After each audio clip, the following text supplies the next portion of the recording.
Now, just last week, Dubai hosted the CyTaka Cyber World Championships in collaboration with the Emirati government. During the competition, a team of hackers managed to access a drone in Israel, operate it, take pictures, and send it all the way back to Dubai. It hardly bears thinking about, does it? What would happen if this was done by one of Israel's enemies? Well, joining me in the studio, Doron Amir is the CEO of CyTaka. Great to have you with us. Hey, nice to meet you. So tell us a bit more about this event, because it sounds like a nightmare scenario.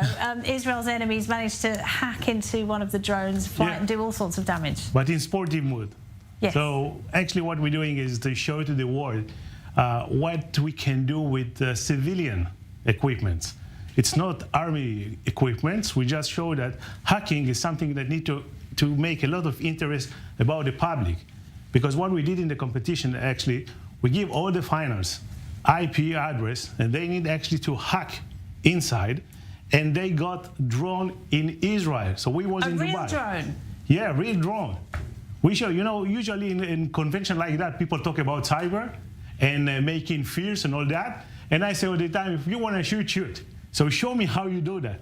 And we promised that we're using only civilian cyber tools, and they did it. Actually, they got inside Israel, some server, you know, in some room in Israel, and hack the drone, take the drone up, take a picture, and give us the code. This mission proved civilian tools like, you know, regular computer, knowledge that in the internet, they can do that. And this message is for the world, that we all the time come in our competition and show, hey, we need regulation in all about civilian cyber. Right. And think about that. In the army, you have regulation. In the police, you have regulation. But you're using in smart tools, yes, smart home and so on. And what the regulation is about you. There is options to go outside from the country to your home and see something. So we actually take it and give the rights to know. Show me that the camera is under a regulation. Show me that there is someone that take care about the civilian people. So who should be taking care of it? This is a good question, that's a say. And this is what we do in our World Cyber Championship. Yeah. We take special challenges, put it on the stage, and of course we have a special platform that create challenges that dealing with camera, with smart equipment and so on. And we show to the world that it's possible. Now, when the companies of those products see that it's possible, they're running and go to fix everything.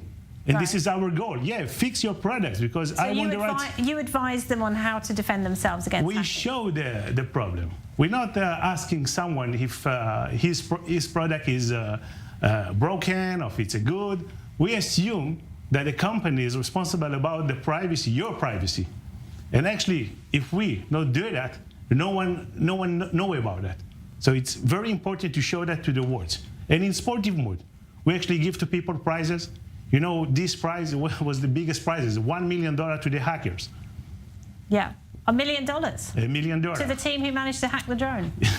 Fantastic. The $1 million prize to hack the drone, but no one did it on the the time that we gave. Ah, really? So each of them got only $20,000, and the $1 million go now to the next championship. To the next round, which is when? And in 2 months from now, and we're waiting for the best hacker in the world that come to us, to our competition, to hack the biggest, you know, challenge, and show that you have the skills to do that, and you will get $1 million. Wow, nice. I'll have to try it out. I'm not sure I'd have much of a chance, but thank you very much indeed. Thank you very Doron much. Amir from CyTaka. Great to talk to you. Thank you. Thank you.